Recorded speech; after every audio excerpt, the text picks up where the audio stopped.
ठाकरे बंधू एकत्र येणं ही महाराष्ट्राच्या हिताची, मराठी माणसाच्या हिताची आणि मराठी माणसाला आवश्यक असलेली गोष्ट आहे. काही कारणास्तव हे दोघेही एकमेकापासून वेगळे होते आणि दोघांनी ज्यावेळेला ठरवलं की दोघांचे वैयक्तिक काही इश्यूज असतील त्याच्यापेक्षा महाराष्ट्राचं हित जास्त महत्त्वाचं आहे आणि त्यासाठी आपण एकत्र आलं पाहिजे, हे ज्यावेळेला दोघांनी ठरवलं त्यावेळेला ते दोघे एकत्र आले.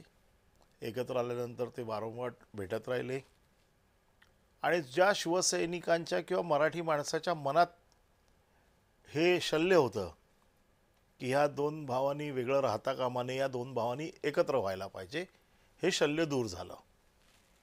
यामुळे मराठी माणसाची ताकद वाढेल, मराठी माणसाला एक विश्वास मिळेल आणि ठाकरे हे नाव जरी त्या नावावरती दरोडा पडला असेल तरी देखील अख्ख्या देशाला माहिती आहे की ठाकरे हे नाव कोणाचं आहे. आणि तुम्हाला बाकी सगळं बदलता येतं, आडनाव बदलता येत नाही.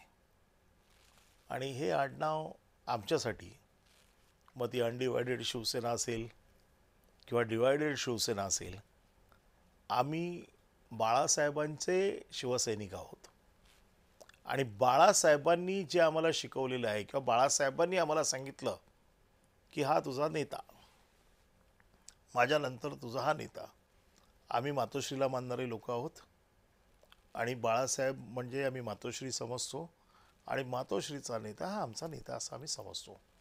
जसं मी समजतो तसं लाखो शिवसैनिक, लाखो मराठी माणसं असं समजतात. आणि त्यामुळे हे दोन बंधू एकत्र आले, त्यामुळे नक्कीच एक महाराष्ट्रात वेगळं वातावरण तयार झालेलं आहे. कोणी काही जरी सांगितलं तरी मी देखील कार्यकर्ता आहे, लोकांमध्ये फिरतो, लोकांच्या भावना जाणतो आणि त्यामुळे एक वेगळं वातावरण महाराष्ट्रात निर्माण झालेलं आहे.